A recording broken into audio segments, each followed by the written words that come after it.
A'udzu billahi minasyaitonir rajim. Bismillahirrahmanirrahim. Alhamdulillahi rabbil alamin. Allahumma salli ala sayyidina Muhammadin wa ala ali sayyidina Muhammad, amma ba'du. Surat Al-An'am ayat 151. Allah subhanahu wa ta'ala berfirman, A'udzu billahi minasyaitonir rajim. Bismillahirrahmanirrahim. Qul, ucapkan oleh engkau, ta'alau, kemarilah kalian. Aslu, maka akan membacakan, akra, yakni baku akan membacakan, ma akan perkara-perkara, harrama, yang telah mengharamkan siapa Rabbukum, Tuhan kalian. Jadi yang dikerjakan oleh kita ini ada yang haram, ada yang halal. Ada yang boleh, ada yang tidak boleh. Nah, kita harus tahu apa saja yang diharamkan oleh Allah kepada kita. Larangan-larangan Allah. Apa saja larangan Allah? Setelah kita tahu larangan Allah dan kita wajib meninggalkannya, itu larangan Allah. Tinggalkan itu larangan Allah. Jangan kita lakukan. Ma harrama rabbukum alaikum, kepada kalian, alla tusyriku bihi syai'an. Yang pertama, larangan Allah yang diharamkan oleh Allah, enggak boleh kita kerjakan. Yang pertama adalah an, yakni la tusyriku, jangan memusyrikkan kalian bi, kepada Allah, syai'an, dengan sesuatu, akan sesuatu pun. Yang pertama, larangan Allah yang wajib kita tinggalkan adalah wajib meninggalkan kemusyrikan. Jadi kemusyrikan ini haram, larangan Allah, dosa besar. Dosa yang paling besar itu dosa kemusyrikan, ya. Jadi kita harus tahu sifat yang wajib pada Allah. Di antara sifat yang wajib pada Allah, ya, adalah sifat wahdaniyat. Sifat apa? Wahdaniyat, mengesahkan Allah. Itu sifat wahdaniyat, sifat yang wajib pada Allah. Ya, kita harus meyakini bahwa Allah itu adalah bersifat dengan sifat wahdaniyat, yaitu esa, satu. Esa pada zatnya, pada sifatnya, pada af'alnya. Zat Allah bersih dari kam muttasil dan kam munfasil.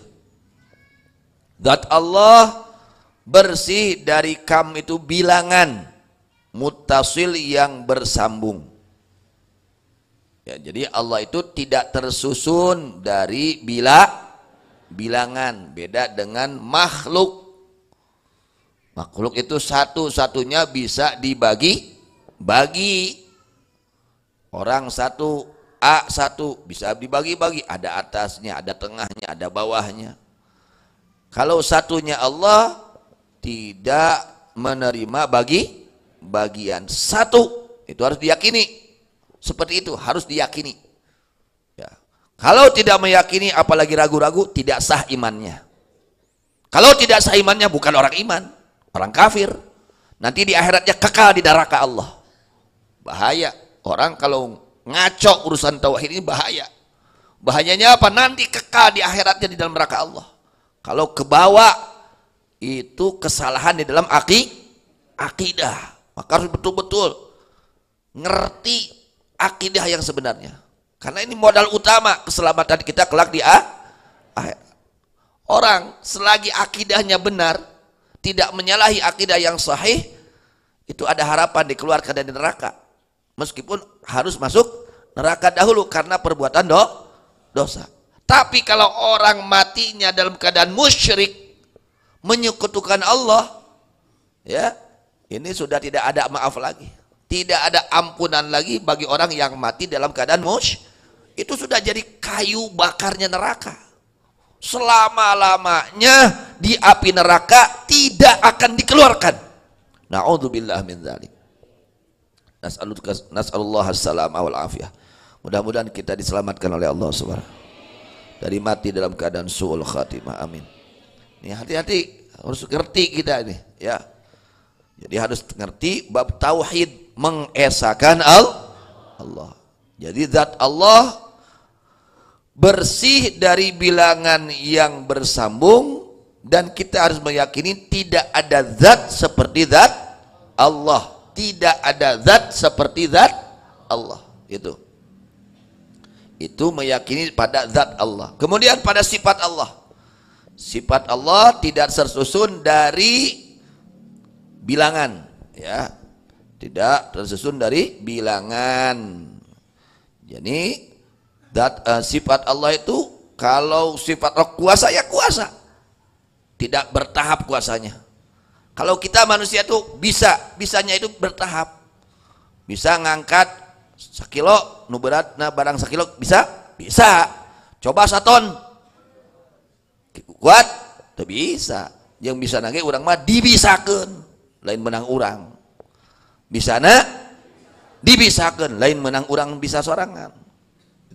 Kalau Allah itu kuasa, ya, kuasa. Nah, kita harus meyakini bahwa sifat Allah itu bersih dari kam muttasil dan kam munfasil. Kam bilangan muttasil yang bersambung, kam bilangan munfasil yang berpisah. Artinya tidak ada sifat seperti sifat Allah.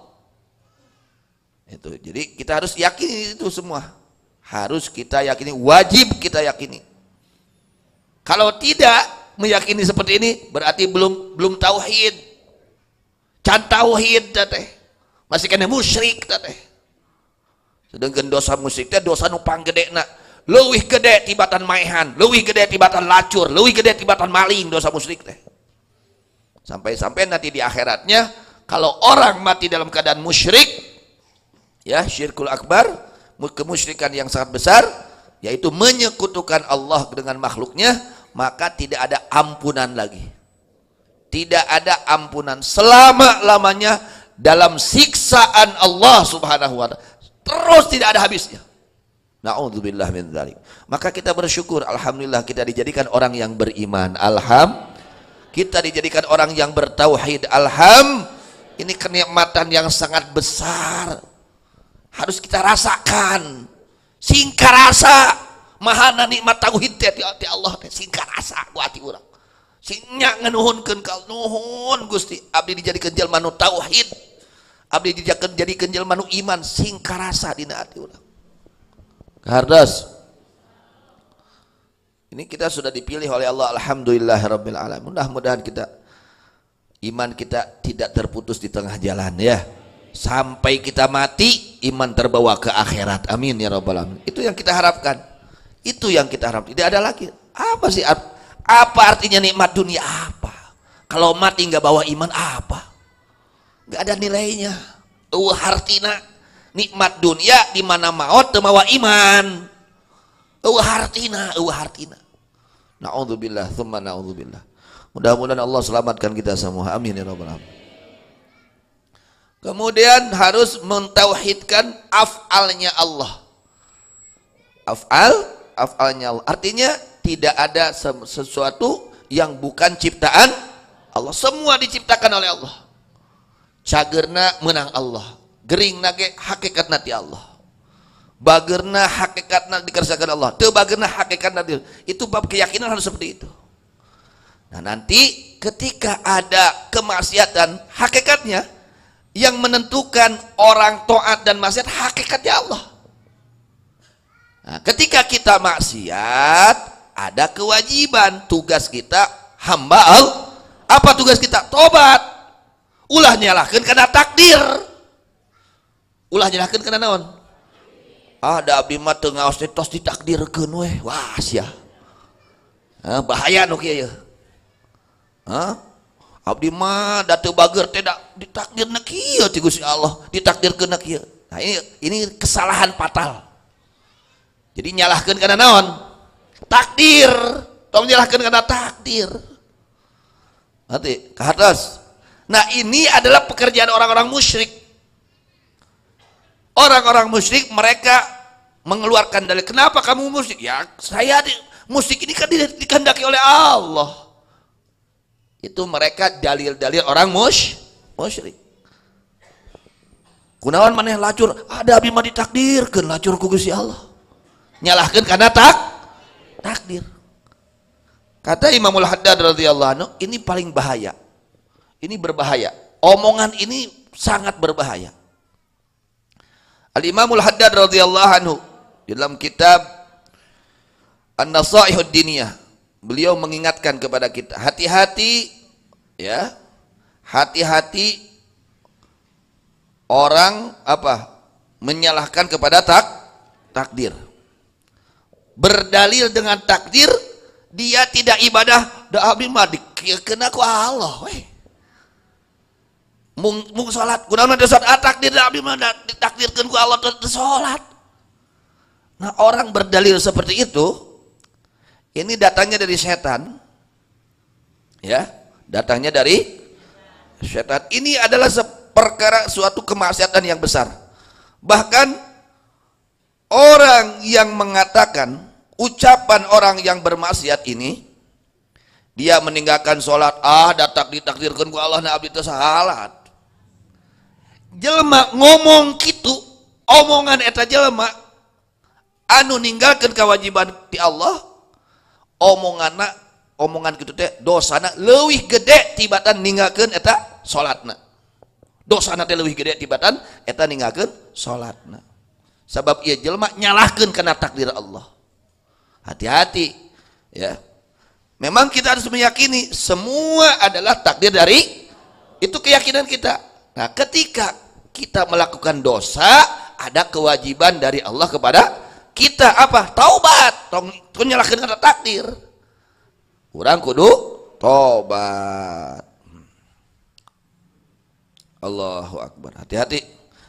Nanti kalau orang dia ya menyalahkan terhadap takdir di dalam berbuat maksiat, nanti tidak ada penyesalan, tidak ada dorongan untuk bertobat. Da urang mah geus kieu ku Allah na atuh gitu, teu aya dorongan untuk menyesal, dorongan untuk bertobat karena salah dia ya, salah di dalam menyikapi takdir.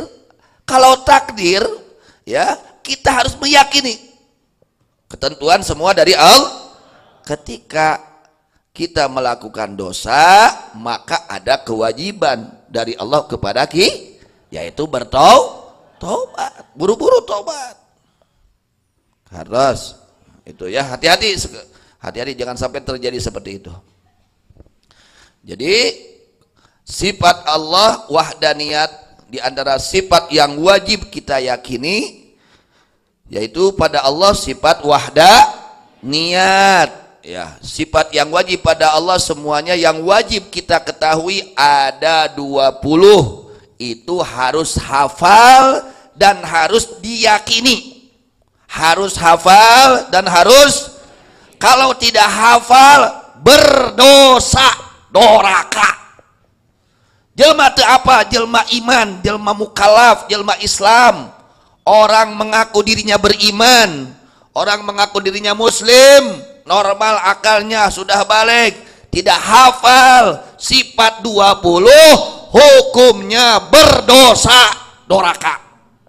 Asa teu doraka we, doraka. Dosa berbuat maksiat, harus tahu.